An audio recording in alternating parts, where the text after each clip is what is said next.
What's up, everybody? Welcome back to the Couch Consumer live stream. We've got a lot to talk about this time around. We're going to be talking about primarily layoffs, and they're getting pretty dire.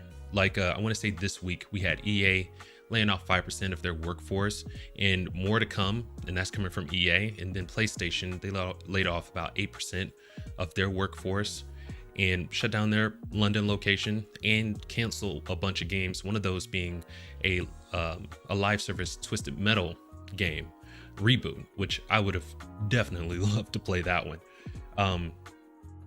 The state of gaming is in a really weird place right now, and what we want to do is kind of find the target. Where did it start? What condition it is right now, and what it will look like in the future, and possibly what we can do to what advice we can give these big companies to turn it around. We got all that with a little more sprinkled in throughout, but let's get to our panel. We are missing Panda today, but we do have the very smart, sharp commentary from Gamer Geek, so let's get over. Hello. Good morning. How are you? I'm doing all right. And for everyone watching, and if you watch this after the fact, go ahead and leave a like if you enjoyed the live streams, enjoy the videos, and don't forget to subscribe. And we have Gamer Geek's information in how to get a hold of her in the description. So definitely pay her a visit, share, and subscribe to her YouTube and her X. But let's get into a little bit. What games are you that are upcoming are you keeping an eye on right now that you want to see? Honestly, the major one that I really, really want to get my hands on is Hellblade 2 right now. Right on. That's a good one. Yes, that's the game I'm really, really waiting for. I was also waiting for Mario versus Donkey Kong, but I was able to snag a copy. That's great. Okay. Got the last copy at the store the other day, so I was like, woohoo. Let's go. Right on. Have you heard of Kingmakers? That was I want to say I sent that to you and Panda. Yeah, I got to skim through it. I didn't really get to read the whole thing. Right on. Mom life. Yes. That's totally fine. Freaking another one I'm looking forward to is it's called Cast Out or Castaway.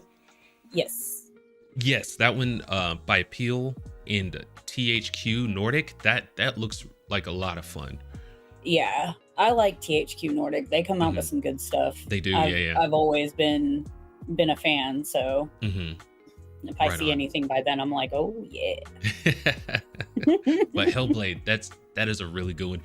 I had a hot take on that one that I thought it was better than God of War, and I'm not sure how people feel about that, but honestly, I really, really loved the first one. I said, I've got a thing for Vikings, so yes. I'm there. But I love the fact that they had the mental health aspect of it. Yes. Because back then, they had to probably come up with all these wild, crazy stories as to what these mental health disorders were. It's wicked.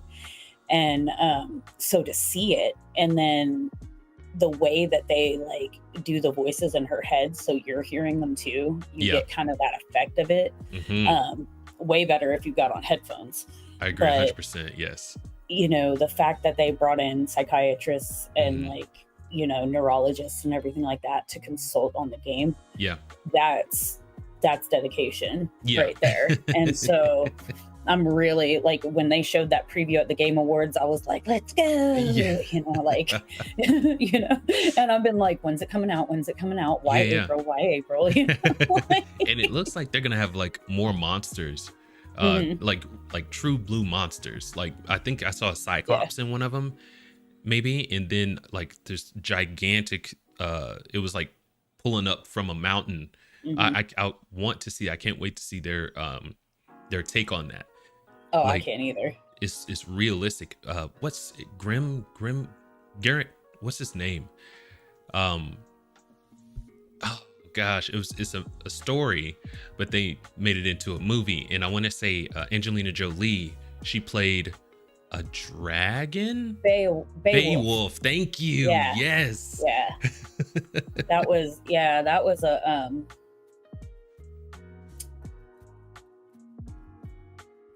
I forget what they call it. It's like a type of poem, like the Iliad and stuff like that. Gotcha. Okay. Yeah. And I'm like, how are these like these poems, but they're like chapters? You know? Yeah. like what was going on in the Greek world that's how it turned out. It's so funny. Yeah. And it's freaking been a long awesome. time since high school, so I don't remember. Yes, I know, right? Talk about dating ourselves, right? I know. We're not going to talk about that right now. No, it's totally fine. It's totally fine. Shoot, what else was there? Oh, yes. Freaking movies. What movies have you seen recently? Recently?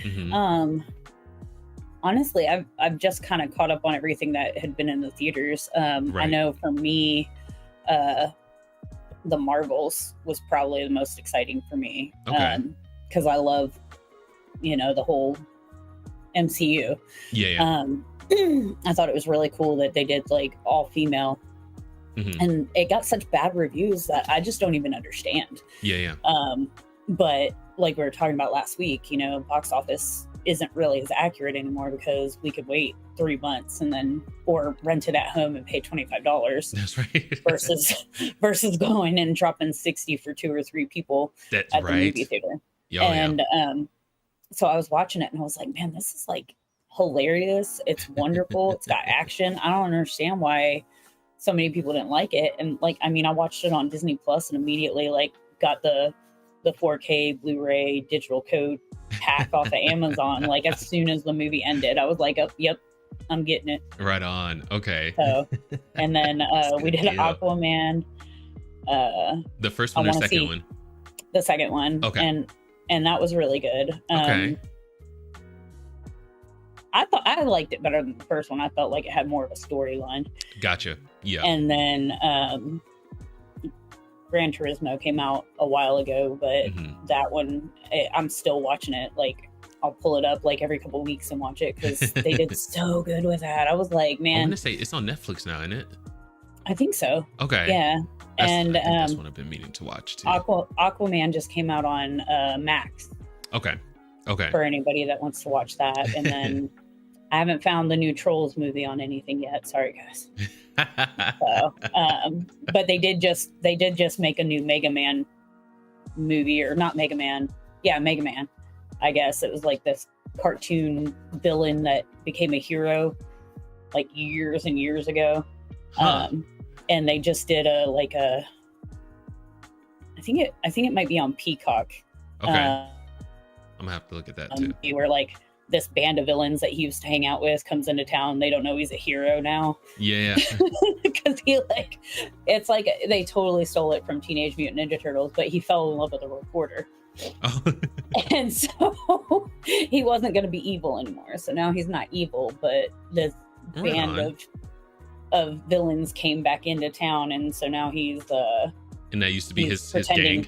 Yeah, and so he's pretending to still be a villain so that he can like infiltrate them, but he's really a hero. And that's about as far as I got on that preview last night, because I just saw it last night and I was like, okay, on. That's cool, then, dude. Yeah. Seriously. An animated movie called The Tiger's Apprentice was the other new one I watched. Is that any good? It's so good. Really? Like, I didn't think it was going to be as good as it was, but it really was. Because it's like the Chinese zodiac. Right. They're actually alive and they're immortal, and they've got these powers, and they're protective of the universe. Yeah. And so it turns out that this kid thought his grandma was like this kook, and real superstitious and everything. And then he meets one of them, and he's like, "Whoa, Yeah. So these weren't just stories, no.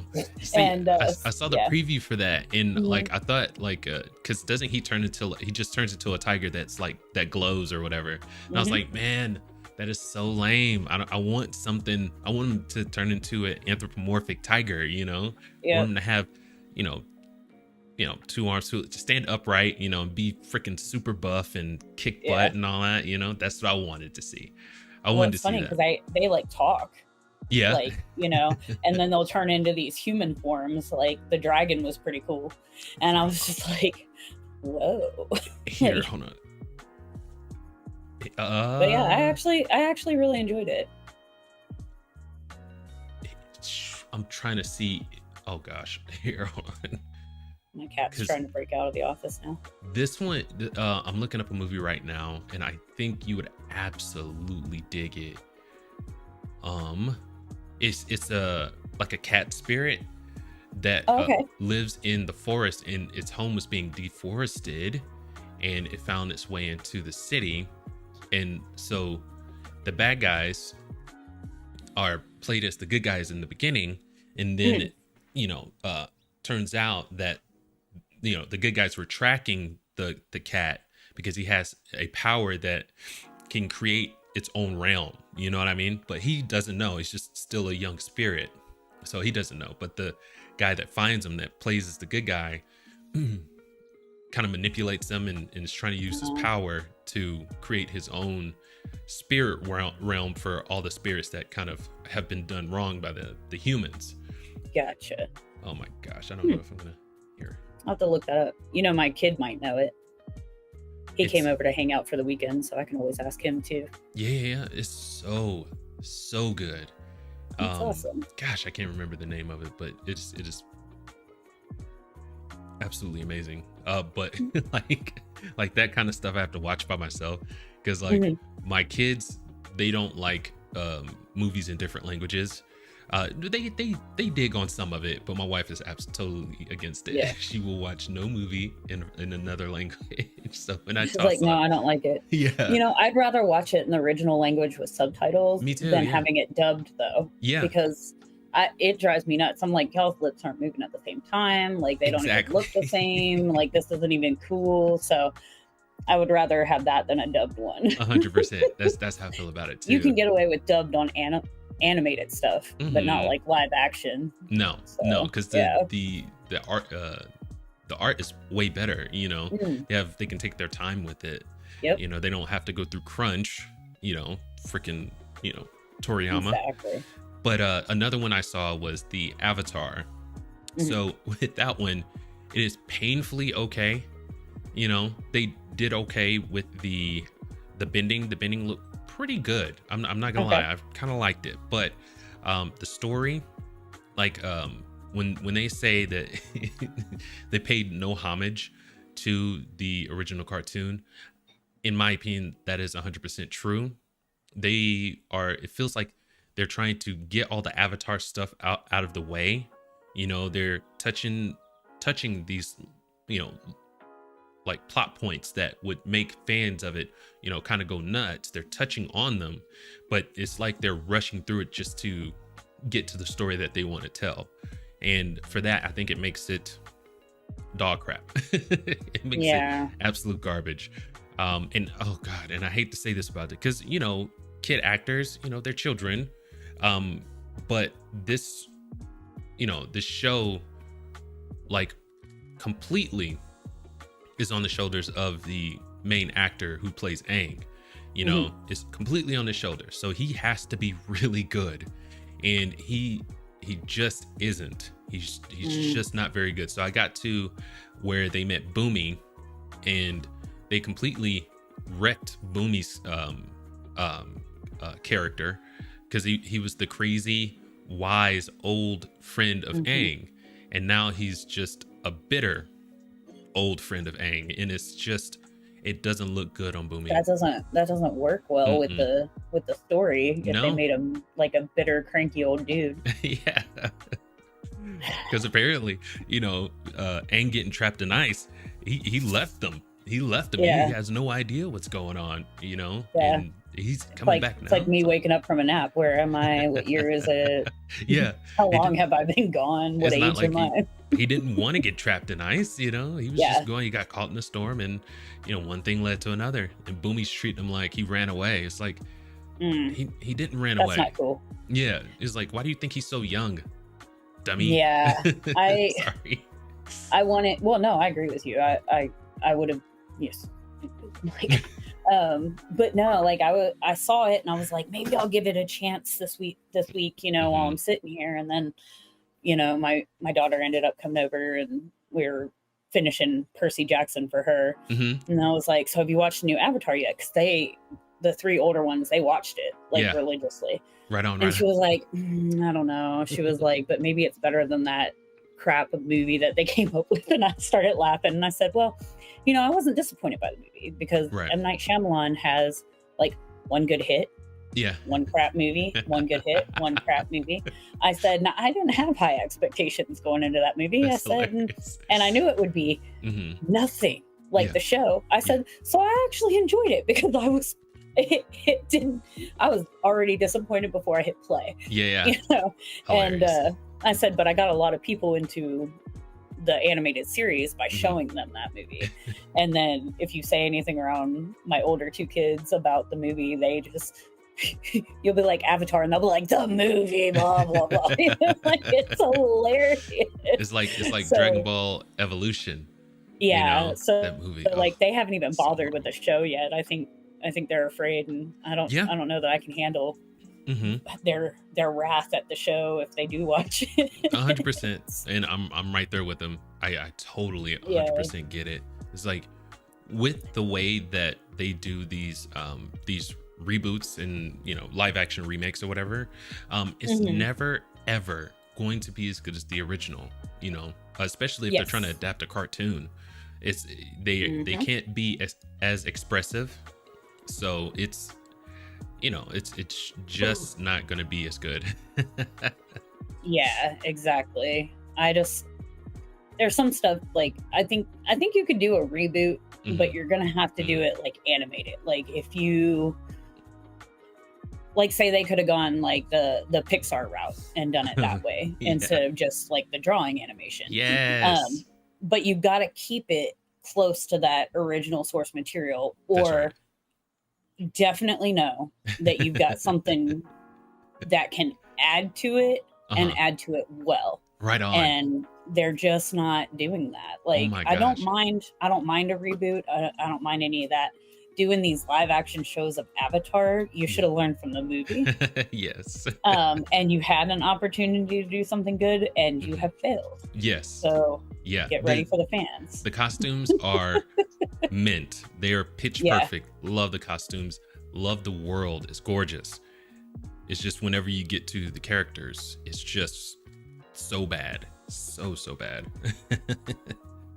Yeah, I don't know. The outfits look really good. The costume design looks great, but so good.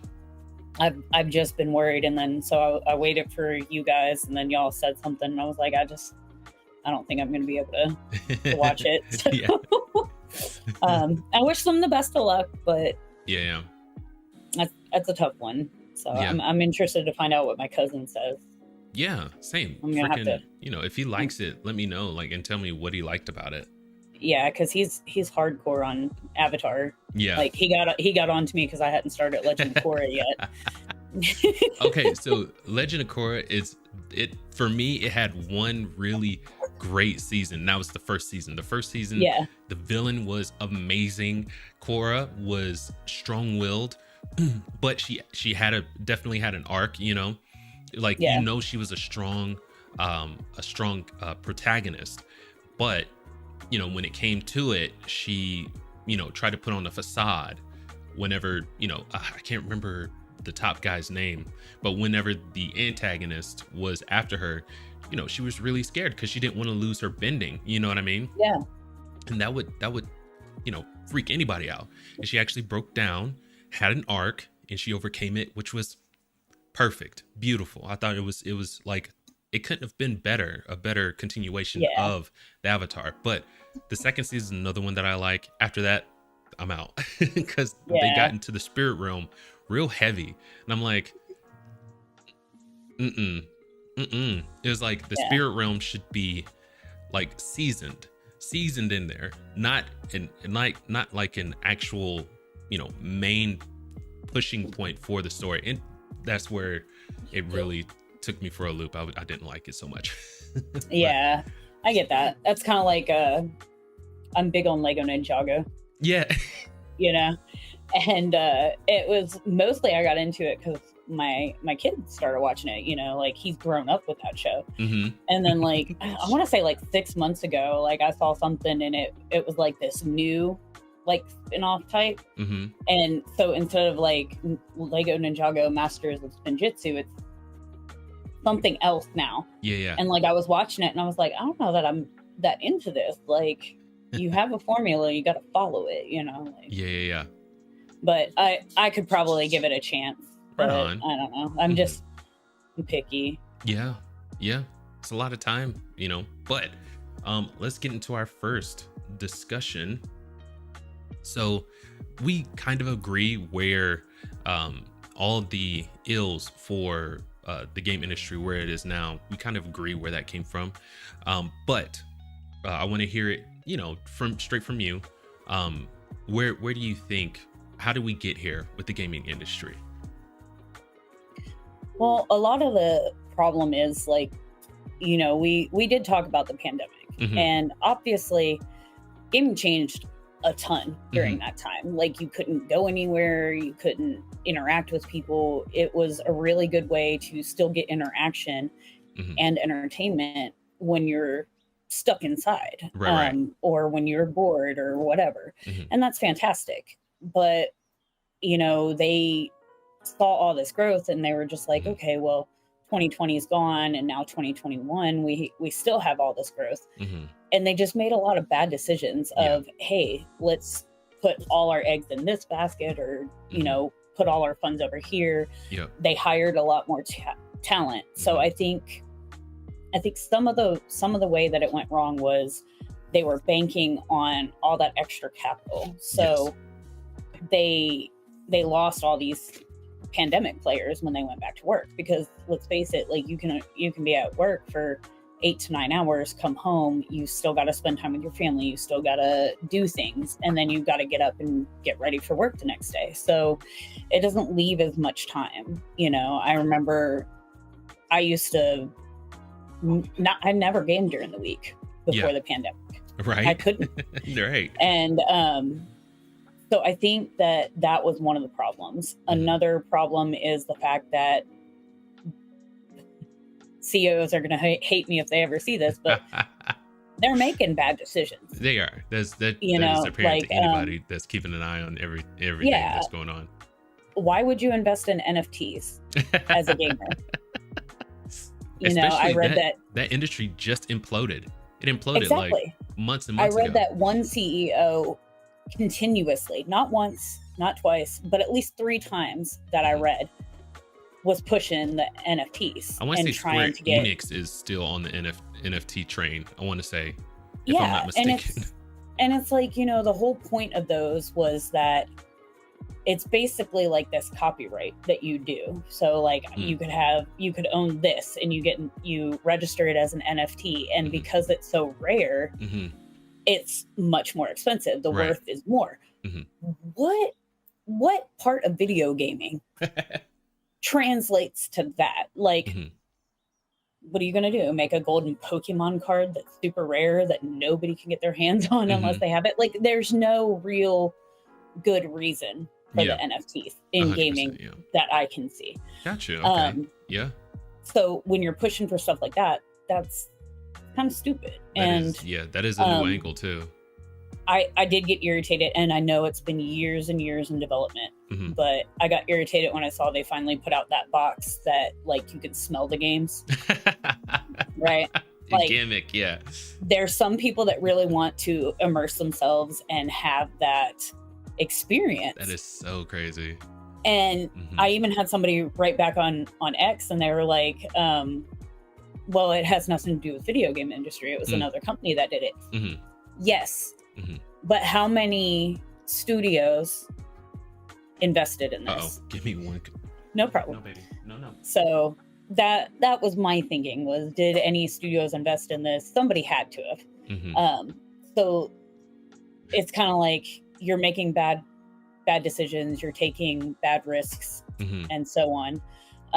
There was another one, I think it was Epic. They had like an entire like server farm that they weren't even using at all. And so I give props to Epic, because at least they tried to find cost cutting ways before they started their layoffs, which was awesome. But you know, it was stuff like that. Like, you know, you're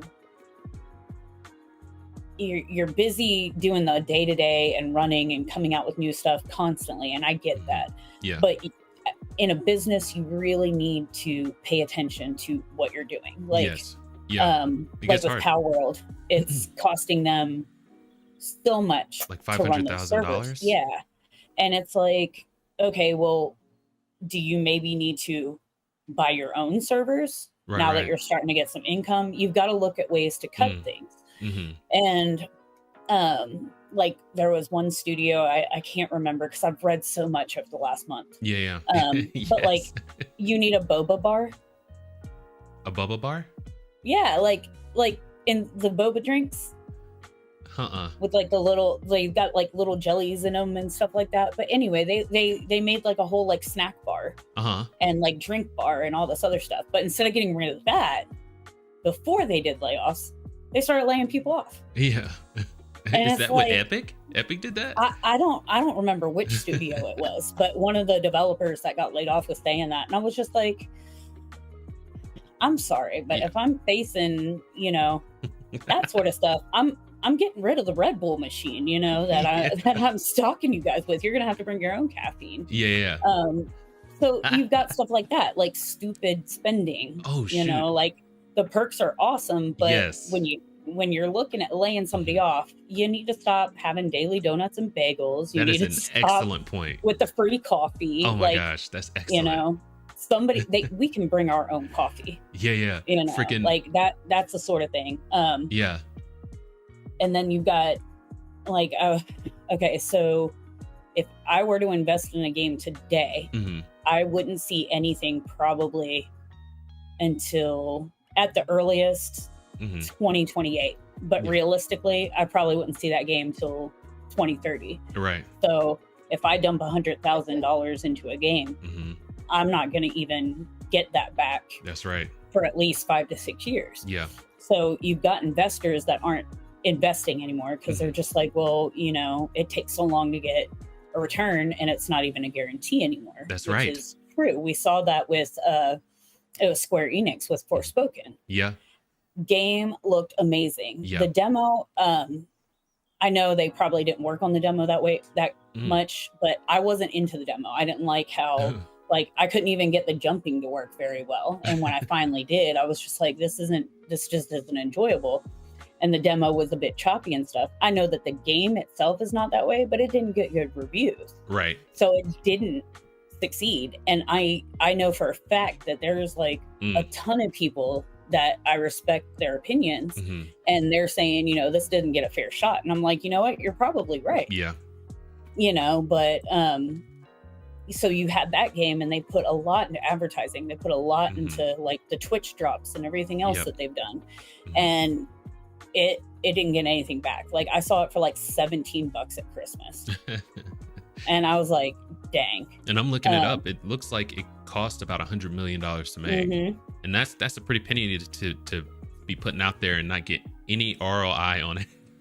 Exactly. You know? So, you know, they don't do commercials the way that they used to. They don't do promos the way that they used to. So advertising costs, I don't think are a major problem for them, especially with all of us gamers, social media. It content depends. Creators. When I looked at it, it's similar to how Hollywood does theirs. It's about the same amount. So if you get a game that is $100 million, you can bank on it being that much for advertising. So you're looking at $200 million for the whole kit caboodle. You know what I mean? Yeah.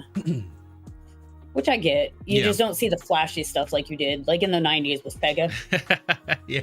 You know, like Sega. Do you remember the Sega Dreamcast commercials? How weird they were? Oh my God. And if you watch the Game Awards, they put out a new commercial that had a lot of callbacks to those 90s commercials. And I just thought it was hilarious. I was like, yes, you know, I got all pumped again. But anyway, so, you know, advertising, yes, I see it, but you don't see like the pomp and circumstance. I think it could be way worse. Right. Yeah, it could be for sure. We've got a lot of inflation. So that's hurting the gaming industry as well. Oh, yeah. You've got to think about the fact that like every single dev has to have their own setup. So you've got to pay for the programs that they need. You've got to pay for their equipment, their mouse, their keyboard, their 5 monitors if they have to have 5. You got to pay for the PC itself. So you're thinking about that. You're thinking about the hours that they put in. I mean, junior devs get a lot less, but they're still having to kind of do all that stuff. What else was I reading on costs? I think the biggest thing is that they're not getting the investments that they did, and they're way overspending. You know, like we were talking about Spider-Man 2 being like 350 million. And like the sequel Spider-Man 3 is projected to be at like 380 million or something. And I'm like, I can see you guys going way over budget on that. But what game? Spider-Man 3, they're talking about that being even more expensive. And I was just like, wow, that's just insane to me. But you've got those CEOs that are like trying to invest or the worst thing was we saw a bunch of buying other studios. Yes, that was a big one for me. And I was like, oh my God. Because during that time, we actually thought that the gaming industry was switching strategies. I thought they were, because you had Tencent, they were buying up all these studios. You had Xbox with the biggest acquisition ever. You had Sony, they were buying up all these studios. Everyone was buying. Oh gosh. I almost said Engadget. The biggest one, Embracer Group, was the worst of the worst. They freaking, you know, buy up all these studios and then didn't even have the money in their wallet to put it down. They were depending on someone else to kind of foot the bill for that. That's why. Well, that $2 billion deal that fell through. You can't spend money without having it. That's right. Like, that's the stupidest mistake that you have ever made. That CEO needs to be fired. Yes, and that kind of is like the epitome of what's going on with the gaming industry. You know, they thought that this was going to go on for you know, for not, hopefully they didn't think it was going to go forever, but they thought it was going to last for a while. And so he felt very comfortable to buy up all these studios and, you know, not think that, you know, that chicken would come home to roost, you know. So I'm wondering, like, what was going through these CEOs' minds when they were buying up all these? Because don't get me wrong, it's when Embracer were buying all these IPs up, these studios, they had some really great IPs, very you know, worth a lot of money. But if you don't have that on hand, you know, then you can't do that, you know. If they would have at least had like a contract or something, I could have understood more. All you had was a verbal agreement, and that is not legally binding. No, it's not legally binding. Okay, well, like, say you tell me you're going to give me $300,000 for my YouTube channel, and I'm like, all right, and I go out and I spend $150,000. There you go. And you're just like, you know what? I really can't do it. That's right. I don't believe in it. I don't want to do it anymore. It's just too much of a risk. I'm stuck negative 150 and up the creek. You know, like, it's not smart. I just don't understand why there have been so many bad decisions. And then you've got so you've got all the bad decisions of the CEOs. They're either overspending or over investing in things. You know, the video game industry is this huge risk taking business, you know. So you either they're always pushing to take risks and elevate it, but at the same time they're also not taking risks. So they're like the NFTs, they're taking a risk, but they're taking the wrong risk. Yeah. You know what I mean? So they could have passed up on this X situation, XYZ, like this is what we had. No, we're not going to do that. We're going to go to NFTs. And then this could have paid off, and NFTs are like in the toilet. Yeah. So I think that was a big thing. Yeah. You know, the video game industry crashed in 1993 or 1983. I'm sorry. It was a crash in 1983. And they didn't think that video games would ever come back. And it ended up that Nintendo is what saved everything. Yeah. I don't remember all the specifics of it because I was 2 in 83. You know? And so I don't know all the specifics of it, but I do know that there was a video game crash, and it looks like we might be headed towards another one. Yeah. Yeah. The layoffs. I have to 100% agree with that one. Yep. Yeah. The layoffs right now, it's breaking my heart. When I read this week, there are several employees, whether it be dev or like the creative managers or the content, social media people, at Gorilla, they lost their jobs. And I mean, it just kind of crushed me to see their posts on X and everything like that, and seeing that like Sony London completely shut their studios was just heartbreaking for me. And like the UK itself, but particularly London, because it's so expensive, they're having a huge crisis as far as, you know, money and inflation and housing and such like that. So to see a specific area that's already having so much trouble, and that was probably a lifesaver for a lot of people. They've just closed an entire studio, and now these people are even worse off than they were. Because things are bad in the UK right now. There's a huge crisis over there. So that broke my heart. And so I've been focusing on all this stuff and reading all about the devs, and then I started thinking, I think like yesterday, like, well, how is this going to affect us? Because I mean, we're all worried about the devs and the companies and the canceled games and everything like that. It's just the tip of the iceberg. Like, what's going to happen to our gaming experiences, especially someone like me. I'm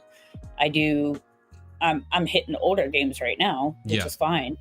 But you know, I'm trying to build my brand on, you know, video games and walkthroughs and such like that. It also, you know, I'm a veteran. I have PTSD and such like that. I have real bad depression, and it's something that helps me on a daily basis. And I don't think a lot of people think about that, the mental health aspect of how it can really help you. Right. And so it's just like scary for me to think, like, what happens if these games stop? So that's I don't think that they will completely 100% stop. No. The mobile industry, I'm going to save that for like the last part, but I think right now they have a 3-pronged problem. Is you know, the consumer, you know, our wallets are shrinking right now because of inflation. Our dollar doesn't go as far, and you know, now the gaming industry is talking about increasing their prices to you know, kind of help them ease the stranglehold that they're going through right now, you know, having to lay off and cut costs somewhere, right? So that's that's us as the consumer. I think what they're running into is, you know, like you said, the CEOs making bad decisions. Why are they trying to make $300 million games? That's absolutely ridiculous. Crazy stuff. Is like, you know, it doesn't seem like they're looking internally on the things that they can cut costs on, make the games costing this much. You know, like Alan Wake 2 was a fantastic game. I know the mechanics are different and everything like that, but it looked absolutely beautiful. And Remedy made that game for $75 million. You know, so, and not to mention, and they had actual like movie scenes right in it, you know. So, and not to mention, like Spider-Man, the first Spider-Man was only 100 million, you know. So it's like, in what's his name, Skill Up, he made a really great point. It's like, you mean to tell me you couldn't just reuse a lot of those things that from the first one to put in the second one? You know, which you can, right? And it's ridiculous. You don't have to make it from the ground up, right? But $300 million, something has to change with that. That is, you're spending way too much money for that. You spent $300 million and you didn't even have the Puerto Rican flag right. I'm just saying, you know, like, come on, guys. Where is your, you know, somebody's supposed to be there to be checking this stuff. So, you need a different QA tester. But like, it's let's say Spider-Man 2 didn't make its money back. They're eating that $300 million, you know, themselves. And so with flop after flop after flop, these games getting more expensive to make, that's not good for a studio. Because let's say a smaller studio, Remedy, in, you know, from the reports that are coming out, $75 million, Remedy still hasn't made their budget back. So they're still, you know, hoping. I'm gonna get Alan Wake 2, not just so I can support Remedy, but because it is an awesome looking game. I want to play it. But if, let's just say, Remedy never makes that back, they're coming out with Control 2. Let's say that's another $75 million. They don't make that back. You know, that is going to destroy that studio. So they need to figure out how to make these games cheaper to make. Helldivers 2, I'm not sure. I'll look that up, but you know, $40. They're struggling because the success is too great. But they're not charging you. Servers can't handle it. So. Right. They're not charging you $60 or $70 for it.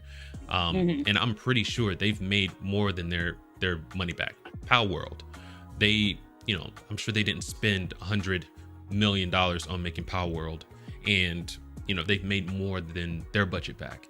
You know, so there are ways to make these games. There are ways to make these games cheaper. So, you know, and give the consumer what they want, and you know, not gouge our eyes out with the prices.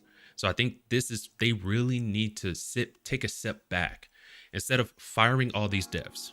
You know, that's the first thing they went to. That's the first thing they went to, instead of trying to figure out how to make these games cheaper to make. Instead of firing devs, you know, look at the CEO's pay. I'm so sorry, but dude, they make too much money, especially, you know, the kind of leadership they had during the pandemic. Sorry, you didn't earn that. You know, if you have to lay off, I agree.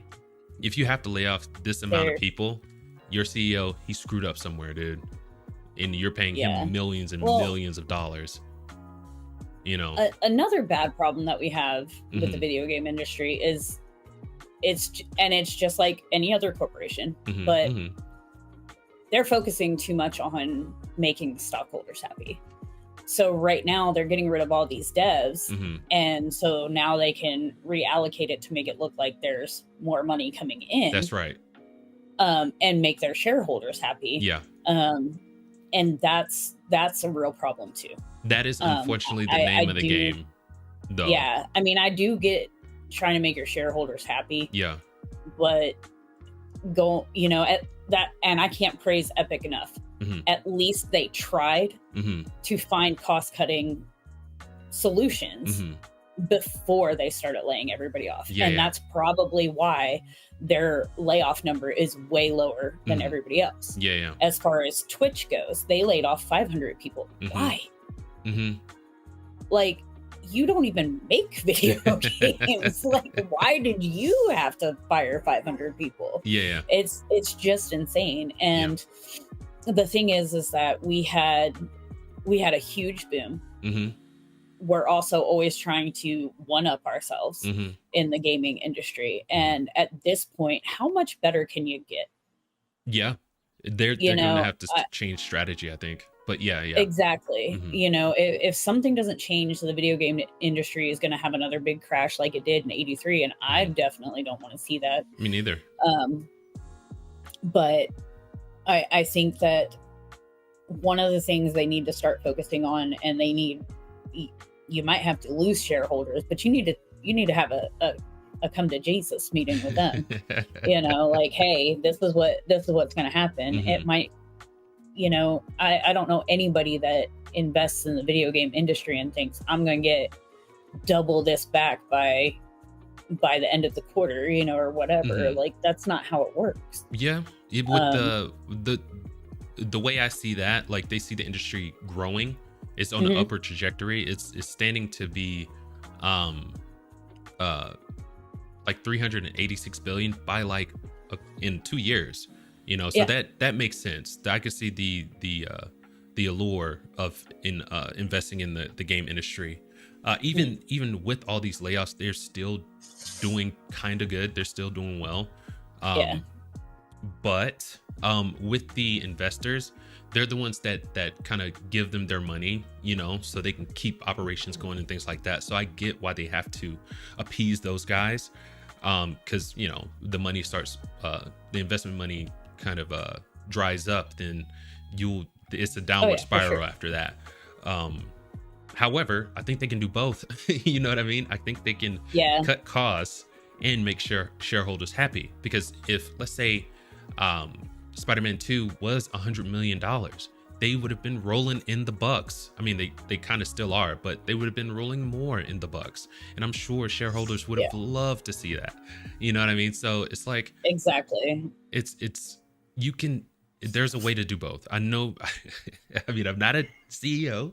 I don't own any of these companies, but holy crap, there's no reason this game should cost as much as a big budget movie to make. There's no reason for that. I'm sorry. I agree. I know there's got to be a way that you can, I get you got to pay so much for, like, if this developer has like 15 years of experience and this one has 2. Yeah. Obviously this one has a bit better, but you're paying them more. Right.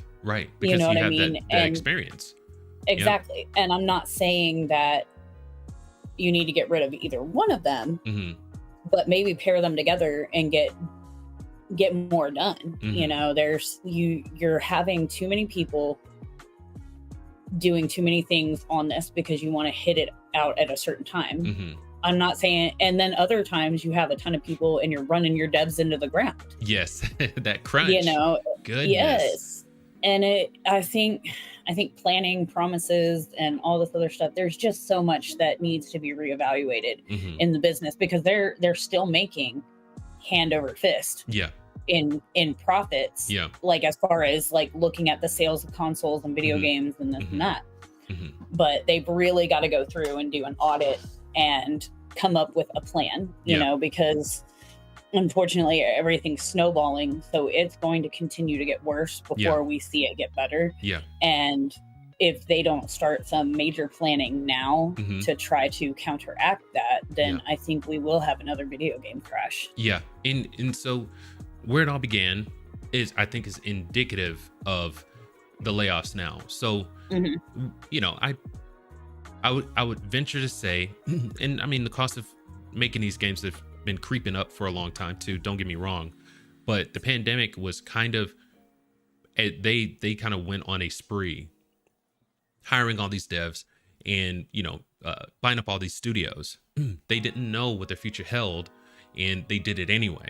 And so now it's slowed down.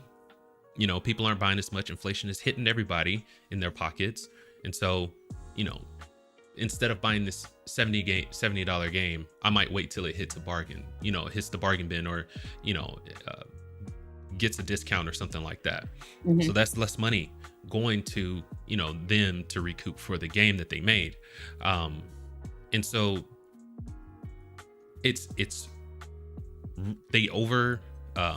they overhired, they overbought, and now things are looking dire. They're in a weird spot right now where the game industry obviously isn't doing well, and but they're still making money. I think that's going to quit real fast. I think that is an unsustainable thing. And I think it very much is. Yeah, they're getting rid of their devs just to kind of, kind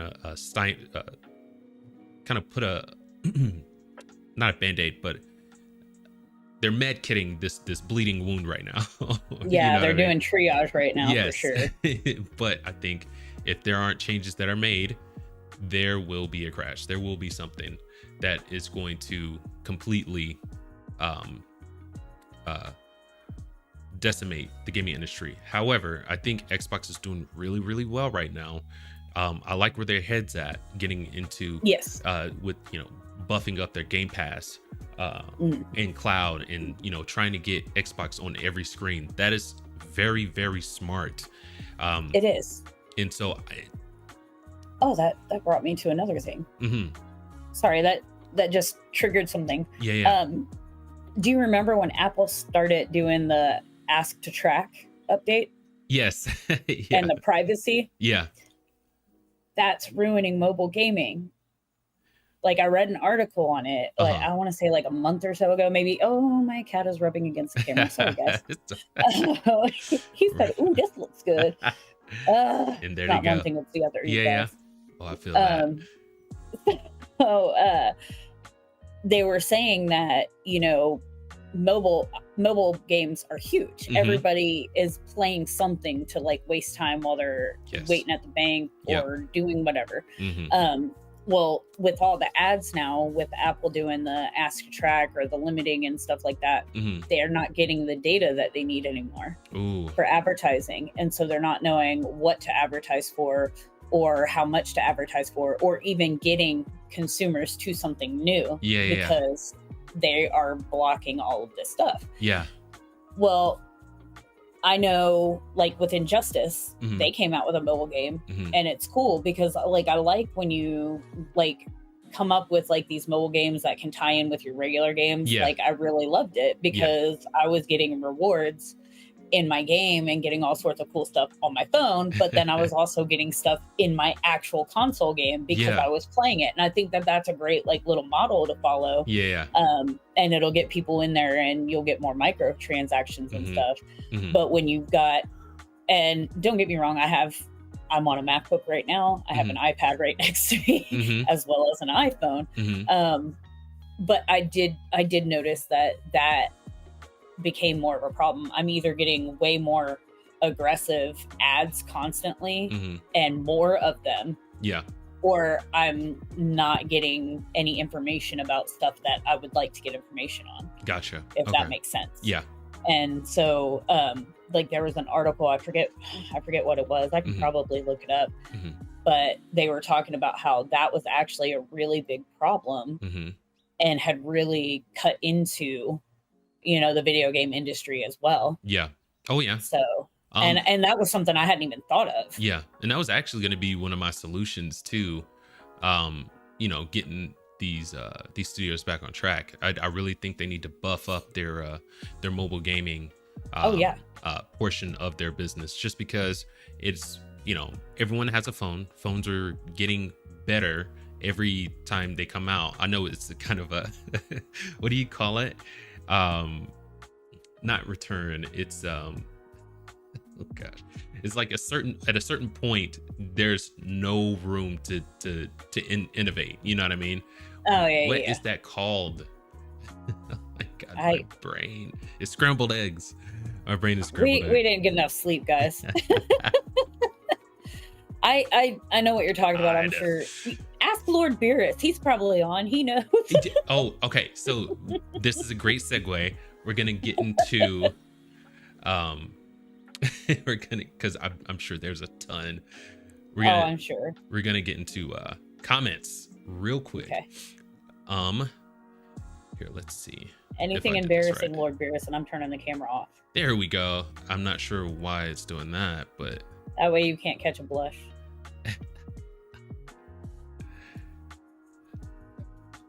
There we go. Okay. Now we got it. There we go. And the brain. Yes, Saturday Justice League meeting assemble. Roll call. Fox. Geek. Oh, okay. I'm an idiot. And Panda, the brain. Right on. And I put this on there. We are without Panda this time. He is with us in spirit. That he is. Lord Beerus, Panda must be out hunting more eucalyptus because he's hungry. Fight on, Panda, and get the eucalyptus. Yes, he's every other week. So he's off on Saturday, and the next week he's on this week. So he'll be off next week.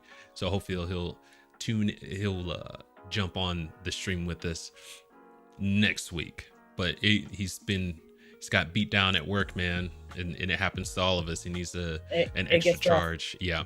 Oh, yeah. Mm-hmm. Lord Beerus said that means we have the Fox and Geek connection. That's a parody of the Rock and Sock connection from WWF for all those non-pro wrestler fans. Rock. Oh, that's pretty good. Lord Beerus, the gods and angels here with the Grand Priest and the Omni King all have faith in you both to carry his heavy intellectual load like a crane at a construction site. Let's get this Foxen party going. Yes. That's fantastic. I love the Dragon Ball Z references. We've got Lord Beerus bring the laws today. Yeah. Yes, so that's right.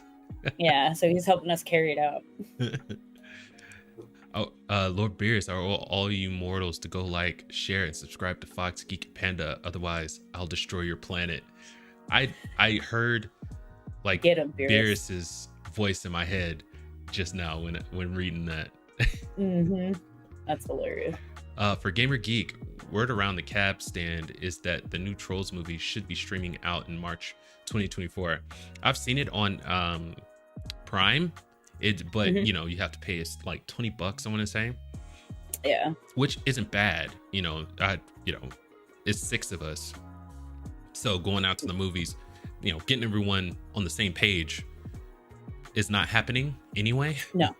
So it's get your shoes on 100 times, get your jacket 100 times, and then get in the movie theater. Don't run over there 100 times. Come over here 100 times, and then they're gouging out with the prices. And I'm like, I'm telling you, I'm really thinking that that dual streaming for theaters and at home, that was probably it. I mean, it hurt theaters. Don't get me wrong. I don't want to see them go away, but geez, man, I want to watch movies too and not have to freaking wait for them to come out. But I mean, I think it's also like helped them recoup some of that money that they would be losing, because as far as ticket sales go, like, okay, so you're probably getting 1.5 ticket sales by doing it at home and losing 1.5 or 2. Yeah. Instead of losing 4, so 3 or 4 together. You know what I mean? So I think it was a good strategy for them. I know that I saw the new Trolls movie when I was at Target the other day. Very cool. But it said it was a sing-along edition, and I don't know if that's an all sing-along edition or just like it's got a sing-along option. Yeah. I didn't stop to check. I just kept walking. I'm not a good singer, but I will belt it out. Yeah. And who didn't sing along with the first one? The first one probably was the best one. It seemed more organic. Yes. The second one was more of, it was more gimmicky. It's like, let's put all these pop songs in here so people will come to see it at the movies, But the first one seemed like a more organic story. It was better in my opinion. It definitely was, and I really loved it. And actually, even their Christmas movie, their little Christmas special, their 30-minute thing, that was more organic than the second one to me. But I mean, it cracked me up, like growly, like that. That's like my line from that movie. Yeah. But yeah, the first one was my favorite. Yeah. I do want to see the second one, and also Lord Beerus. It's March 2nd. So. Gotcha. Okay. I need some more specifics other than March 2024 because it's March 2024. Okay. So look that up. Get it to me by Friday, my birthday, and I'll forgive you. Also, so I was thinking one of the ways that, that sucks. Dang it. Nope, that doesn't work. Like if, let's say AMC, they do have an app, but I don't know if you can buy movies on there. But let's say AMC came out with an app, and these studios dump their new movies on like the AMC app or this theater's app or whatever. They would have to close down their theaters because, you know, people would stop going there, but the companies would still be making money, these theaters companies. So I don't know. I don't know how to solve that one. That one's way over my head because I want to see the theaters, you know, survive, but I also don't want to take, you know, all six of us to the theater, you know, so I don't know. I'm rocking a hard place. I get right it. there.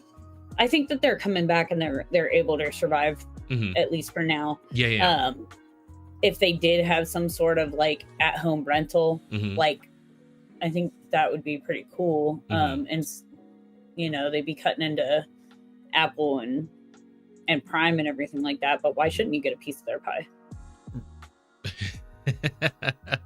I'm just saying, you know, like, you know, purchasing online, just like, you know, in the pandemic, that thing skyrocketed, and now like you've still got it. There's drive up, pick up, and delivery everywhere now still.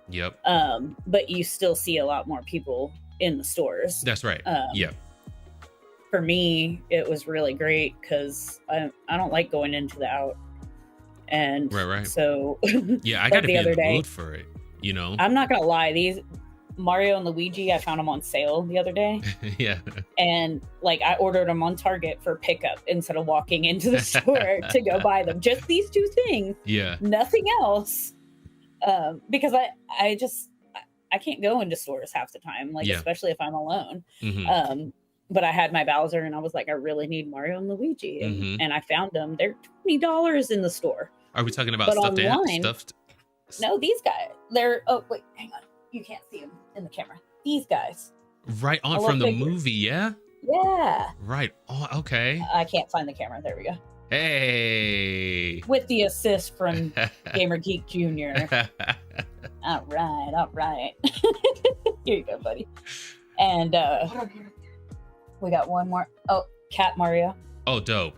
Oh my gosh. That's great. Yeah. And so, but then you do things like they did with Target. I would have ordered it on Target anyway for pickup. Oh yeah, this is my my Bowser. That's amazing. Yeah, this came in a box, like a fan box the other day. Yeah. And so I was like, now I need Mario and Luigi to go with it, like bigger ones. And the whole thing is that they are $19.99 in store if you go pick them up at Target. But on their app, it was like $9.98 or something, or 10, or like one of them was like 8 something. What the fudge? Yeah. And so like that, and that's a big thing I do all the time. Like I'll be like, oh, you know, I want to buy this movie, and then I'll be like, what is it on Amazon? What is it here? What is it there? That's awesome. And so, and like you're encouraging more. Because I think you want to have those people that you hired in the drive-up, I think you want to keep their jobs. So they're doing stuff like that to encourage more people to like buy online and deliver and stuff like that, or bring them out to your car. So that is pretty cool, because I mean, if you buy online, you're just going to want to drive up and pick it up instead of park, walk in, and all that other stuff. Oh yeah. My son wanted me to show you this too, by the way. Oh yeah. That's awesome. It is. I love it.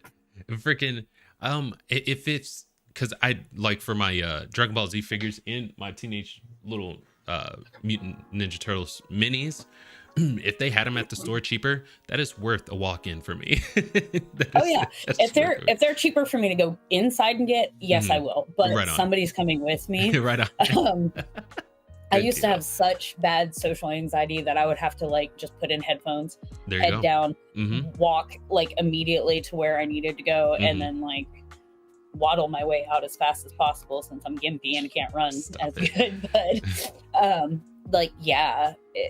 I've gotten better over the years, but still. So just wherever I can find anything cheaper right now. Right on. And that's the rub with the gaming industry. We're looking for bargains because we're hurting just as much as you are.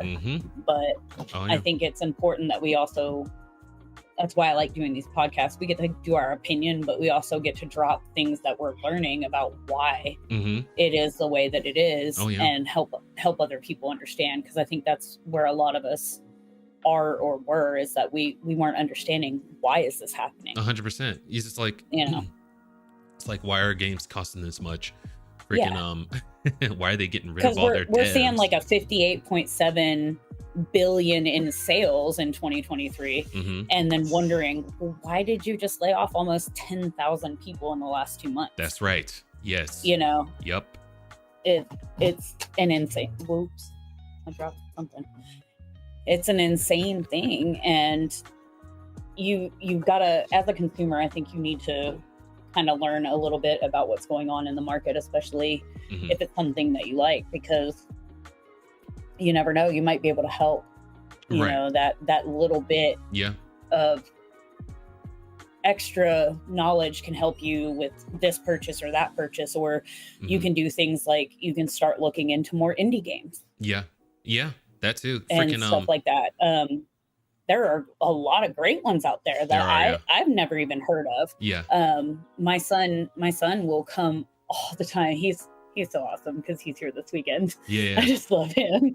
But he'll come to me all the time and he'll talk to me about games. And like last night we were talking, he goes, have you heard of Helldivers 2 yet? No.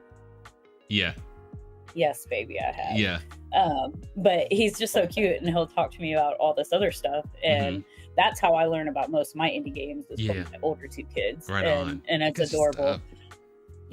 So I mean, I learned more now recently than I did years ago. Because they're now adults and on their own and telling me about it. But you know, that's my primary source of indie info, and he'll tell me all this stuff about it, and so that can really help. You know, checking out some of these indie games, because there's a lot of great stuff that you might not even know exists. That's right. We've got another one from Lord Beers. The Tigers of Princess story sounds exactly like American Dragon Jake Long from the Disney Channel. That was really good back in the day.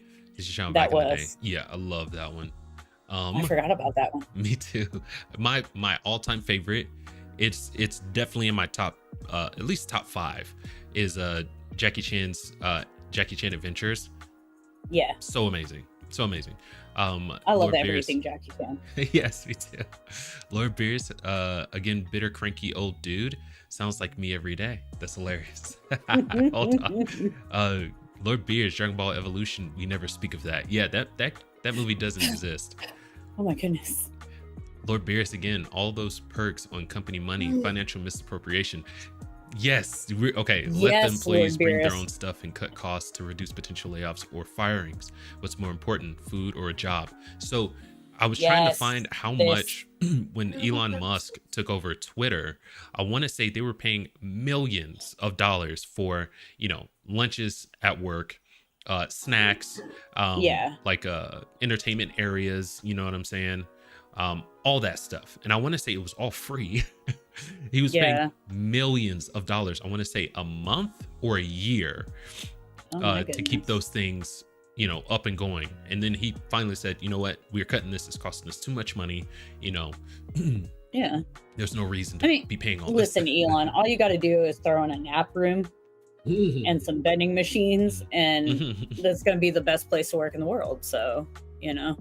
Employees are buying their own stuff, and you can make some money off of it from those vending machines, because you can buy your own. Right. And then give them a little nap room, you know. If they want privacy, you can rent some of the little pods like in the airports. Do you remember when those TikToks was coming out of the people who worked at these companies, and they were like, oh, we're gonna start our day with the guava something smoothie. So I go up, I get on my computer for like a couple hours, go to a meeting, then it's time for lunch. I go down to the cafeteria. It looks like they're having Caesar salad today. And I'm like, what? It's like, did you do any work today? Right. But they do. I'm not taking that away from them. But, you know, that's a very cushy job. I mean, I'm going to be 100% honest with you. You know, hate me if you want, hot take. That was very cushy to go to work and have all that stuff there for you. Cut that, you might be able to put some of that back into your pocket. You know what I mean? And appease we're these gonna shareholders. We're gonna start our own company, and we're just gonna lay out bird feed. And That's it. We'll give you one pillow and an army, roll out mat, like, like. There you go. Bring your own computer too, because we're not gonna buy them. Yeah. If you're getting overwhelmed, we got birdseed. Go feed the pigeons outside. I know. That is very therapeutic. I'll give you timeout cards and a beanbag. oh my god. You go sit in the beanbag corner for a few minutes. I remember when I was getting out of boot camp, and like everyone in there hated it. We hated boot camp, and we were like, man, we should have joined the Air Force. But right, right. That's exactly what my thought was. Yes, but I was we were getting out of boot camp and about to go to the fleet, and everyone was like, oh dude, you hear they got stress cards in it was the Air Force or the Army. It's like, what's that? It's like you have a card in your pocket and you could throw up a yellow card and get time out and all that good stuff. And I was like, oh no. Yeah, I heard about it. Like my brother was talking about it when he went, and I was just like, what?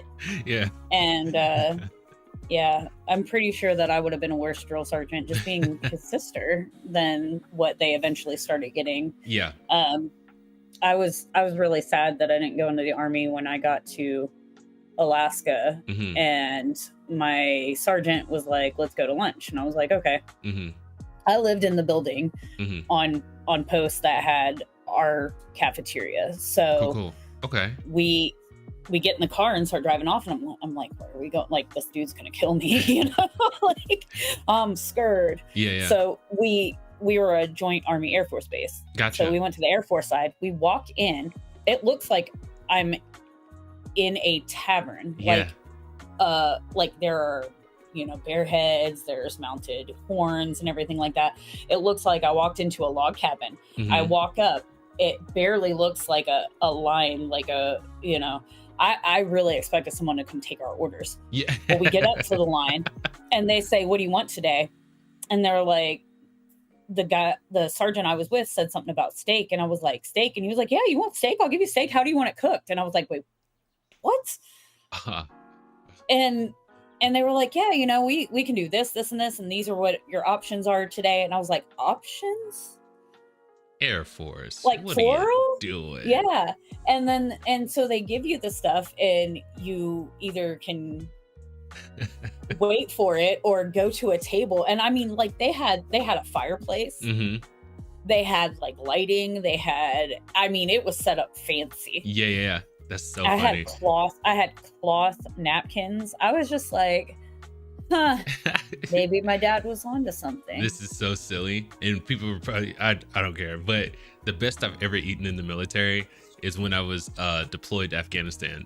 That's the best I've ever eaten.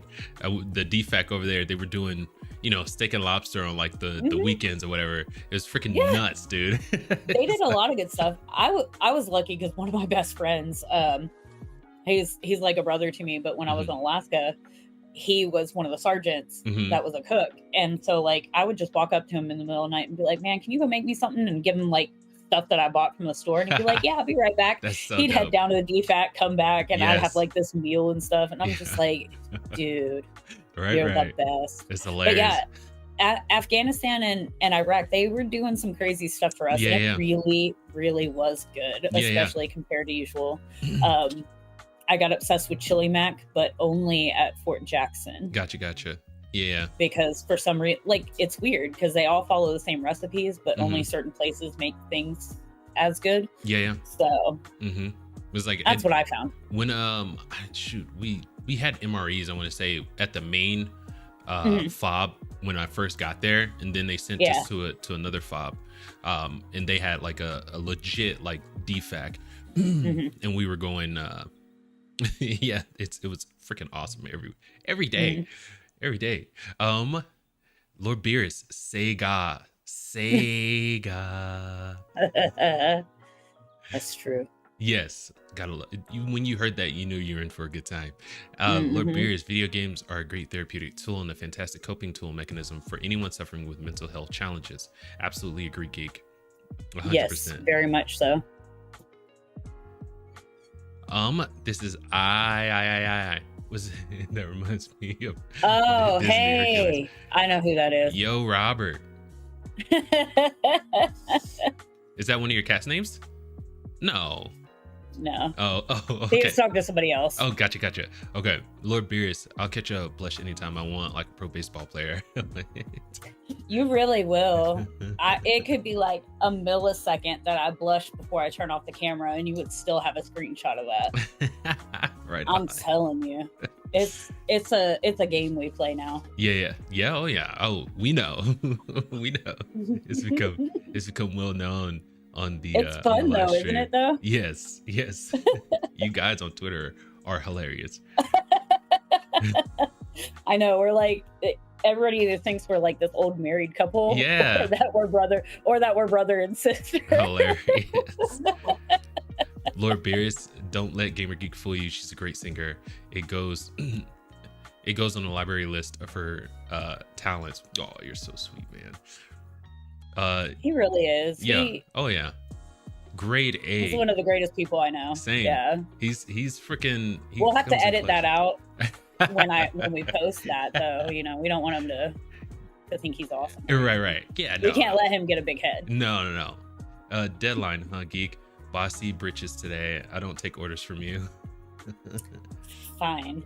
I'm not giving you that raise we talked about then. Oh yeah. Here we go. Gamer Geek Jr. with the clutch assist. Yeah. He's a good assistant. Oh, and then lastly, I told Geek, like Tommy from Goodfellas, I'm a clown here to amuse you. Oh, yeah. Nice. Didn't he kill some guy for that? Right? He was like, I think you he think did. I'm a clown here to amuse you? And he kicked his butt or killed him. I don't remember. But sorry, that's my the cats last are going one. wild over there. Cat's going wild. It's not that kind of live stream, everybody. No, but right. freaking but we're coming to the last portion of this. We're talking resolutions, remedies for what the game industry is going through. My main one is, take a look at what you're spending on these AAA games, and you've got to bring that down. Like I said, and I don't even think Alan Wake 2 is more of a AA, riding the line of AAA games. It's a AAA game for Remedy for sure, and it looks fantastic. It's a AAA game, but $75 million, they still haven't gotten their budget back. So yeah, something's got to give with that, because if they keep doing that, Remedy won't be here for long. You know what I mean? And they've got which would be fantastic IPs. Awful. Yeah. Oh yeah, freaking Max Payne. I am getting Alan Wake 2. Mm-hmm. I just haven't yet. I had a thing where I was going to get through like all the Resident Evils. Mm-hmm. Yeah. That you could at least on PS4 and PS5 mm-hmm. This year. So I was just like, I can't really buy a whole bunch of new games right now because I've still got so much to go through. Yeah. Like I think I told you a few weeks ago, like I had God of War, mm-hmm. got it day one and hadn't opened it yet. So, or maybe that was somebody else, but it's so bad because I'll do that all the time. I'm just like, yeah, all right. Yeah, same. So, like I've got Spider-Man 2 in the chamber, but I want to get mm-hmm. through Guardians of the Galaxy first, Guardians was actually a really good game. It's very fluid. Goodness gracious, it's so fluid. I've been watching your gameplay. It's pretty Thank awesome. You. Oh. You're welcome. So, but and the combat feels really good too. And I like That's the story. Awesome. They do talk a lot, like the banter back and forth between them. It gets a little overbearing, but mm-hmm. It's part of their characters. They're like a big family, so I get it. But it's teetering like on annoying for me. Yeah. They probably overdid it. Yeah. Because there's a fine line. Right. Like in the movies, I think they've been able to balance it pretty 100%, good. 100%, yes. Mm-hmm. But yeah, I could see how a video game they could carry away with it a little bit more. So. Oh yeah. So for me, it's bringing down the cost of these games. And then my second one is in reinforcing or beefing up your mobile presence. Yes. But for you, what would you like? What kind of advice would you give to these companies on how to avoid these layoffs and survive and grow, I guess? Well, as far as, I mean, I don't think we're gonna be able to see an end to the layoffs anytime soon. I think what they need to do is, I think that they thought that they were going to get all this growth, so they hired way too many people. And so now we're seeing the results of that. The video game industry is huge. Everybody wants to be a part of it. So there's a lot in the marketplace as it is anyway. I think what they, like we were talking, you need to get a plan together. You need to see what you are spending. You need to do an audit of your whole company. Like, okay, what am I spending? Like, say the Sparklets guys come in and bring in water all the time. Well, okay, this isn't that much, but when I'm buying, coffee pods for the Keurig, that's getting to be a little bit much. Cut that.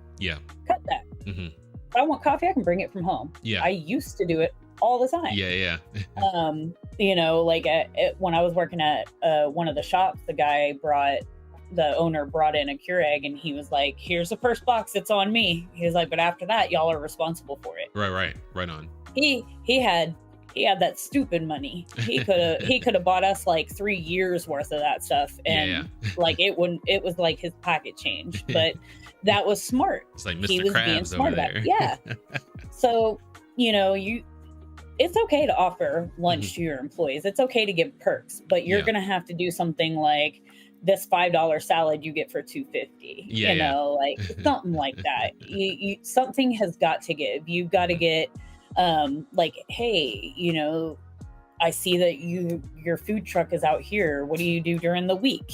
Something like that. Bring everything through so that they can go through and buy their own stuff. Like, I get the perks, all of it, but it's got to stop right now, because I guarantee you that somebody is going to say, I'd rather bring my own lunch, or I'd rather bring my own coffee, or this or that, and have a job versus have all those perks and risk being laid off, or watching their best friend getting laid off, etc. So they really need to do like an inventory. What are we spending? What can we cut? You need to check your servers, like Epic. You might find that you have an entire bank that you're not using. Why are you paying for it? You know?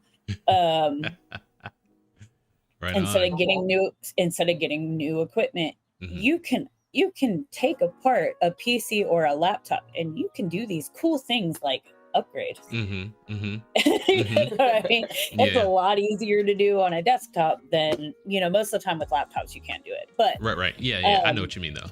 I mean, you can find ways to cut costs. You can find like, if you've got such and such software, that's fine, or you can even offer the employees something. I bet you your employees are gaming at home. They might have an Alienware or something. You can do something where, like, if they are working on their own laptop and willing to do like this account, and that's secured and it's monitored on this account, but on your personal, something that they can do, where, because you can make different profiles and such. So if you bring your own and you allow our IT people to set this up and do like a virtual private network and such and such, and secure this account to make sure that nothing can get to it, we'll add like $10,000 to your salary or something like that. You know what I mean? Like, because over time, like, it could be,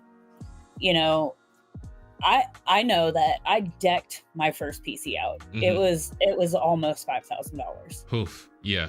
So if I was going to use that and they decided to add $2,500 to my salary, I'd be cool with that. Yeah, 100%. So that's a good way to incentivize people to come work for you too.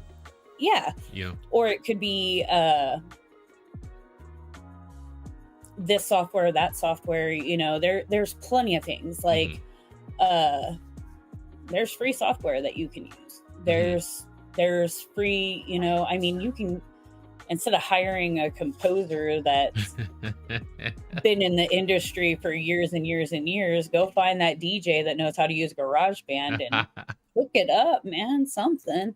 Find a YouTuber that's creating music that you really like, that you think will fit in your game, and have them come in. I'm not saying get rid of everybody, but I'm just saying, like, look for cost saving ways, and you also help people rise in the industry while you're at it.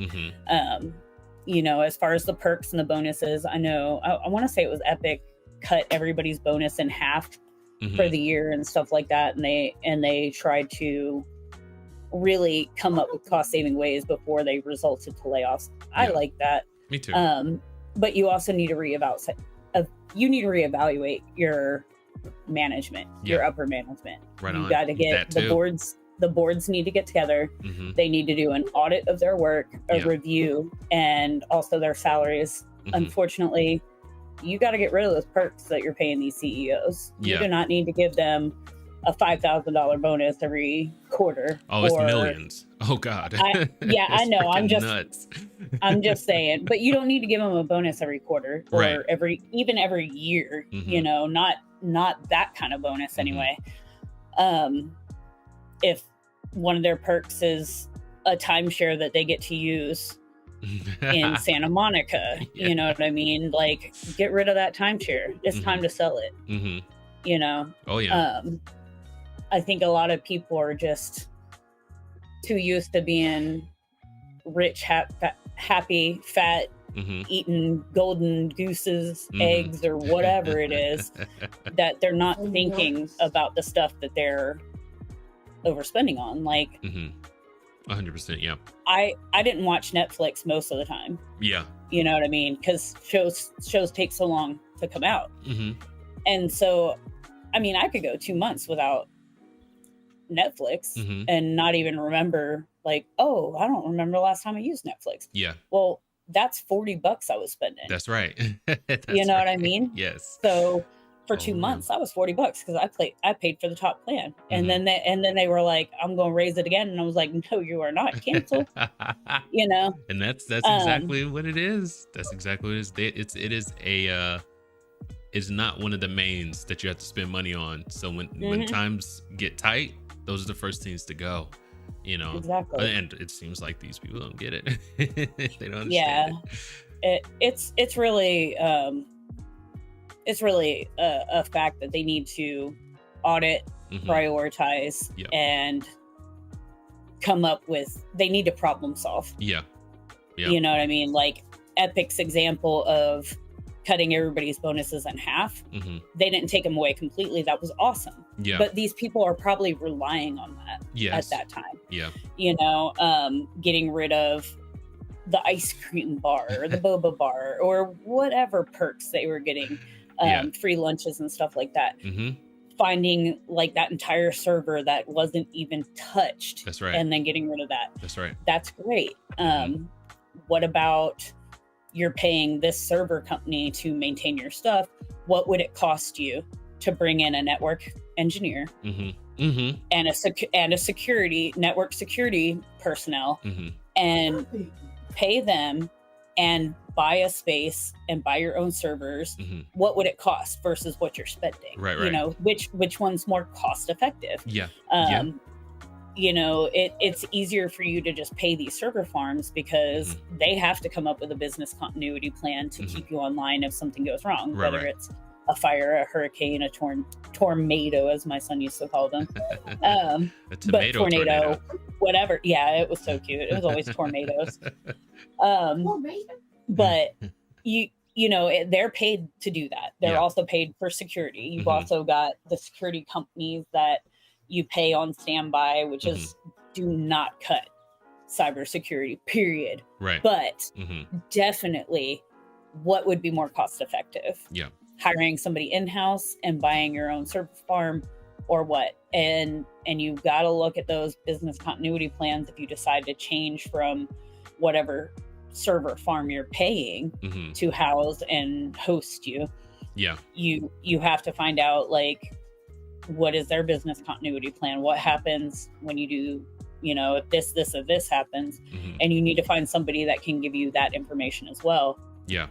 You gotta, it's a lot of planning and a lot of work, but I think that if they would spend $60,000 for a year contractor to come in and audit their stuff and come up with a better game plan and research the cost effective stuff, what can we cut, what can we reduce, that would get them a better leg up. And guess what, that money that you saved, you can take towards the investments that you're losing. Oh yeah. Okay. I mean, it's all simple for us to talk about, but they really do need to do it. They need to do something. Some of it. Yeah. Mm-hmm. So top down audit. I really like Xbox's business strategy. I'd say, you know, not totally copy that, but get something along those lines for your own company. You know, I think a lot of like with the innovation part, these exclusives, you know, they're holding back, I believe, a lot of businesses, a lot of corporations. Like let's say Helldivers 2, if they put it on Xbox and there is actually a petition to get it on there, I want to say it has it was huge. 60,000 signatures, 65,000 signatures, which, you know, and I want to say their goal is 80,000 signatures, so they're almost there. But what they need to do is share their games more, because if Helldivers 2 was on Xbox, they'd have double, you know, well, shoot, who knows how much more they would make, you know what I mean? Yeah, microtransactions bother me, but at the same time, like, I understand that it helps offset the balance. Yes. I think that Mortal Kombat is really making me want to go kick them in their no places, because hold on, give me one quick second. Charging $25 for like this one outfit pack or whatever is just ridiculous. But I think microtransactions can help as long as they're doing it like in a more cost-effective way. Like, I don't mind buying X amount of gems or jewels or coins or whatever it is. But, or V-Bucks, you know, like when they reduce the price of that and gave you more for the same amount, like, that's what you need to do. We're all struggling. It's just not just your industry, but your customers are struggling. I think that if they did, like with Mortal Kombat and Injustice, they made these mobile games that kind of interconnected. They could still make money off these microtransactions on their mobile side. And then you would get these perks in game for the stuff you were doing on the mobile. And if they would do those two together, I think it could really, really create a better income. And that's a good way to boost the mobile part of your business too. Very exactly. Cool. And then like with Resident Evil 4, they just put that out on like Mac and iOS, like everything, and brought it to PC and stuff. That is a great idea. You know, they're starting to bring, like with Horizon Forbidden West, they put out the gold edition, so you get the whole game plus the DLC, and that just came out on PC, which is amazing. And so they're starting to do that. I do believe that with those online multiplayer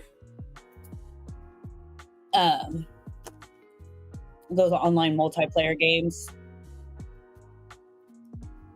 like Xbox was talking about, definitely bring them to more people. But we need to wrap up, because yes, I'm so sorry.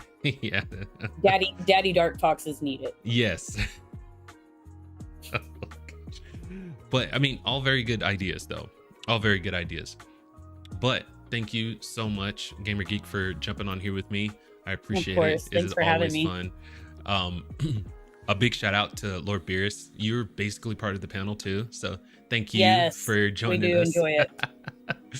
All right, but we're gonna wrap up here in a second. I'll see you on the other side. Have a good one. You too. Bye. Right on. So we had some really good answers. Top down, change of strategy, business strategy, invest more into the size of your business that are growing. I think that is all very, very, very good. But thank you guys for joining in. We really appreciate it. If you enjoyed the conversation, the discussion, leave a like and subscribe. And don't forget, you can get to Gamer Geek. All of her information is in the description. Go through to her YouTube or Twitter, leave her a like, subscribe to her channel. You won't regret it. But with all that being said, we'll see you in the next live stream. Till then, keep it casual. Peace.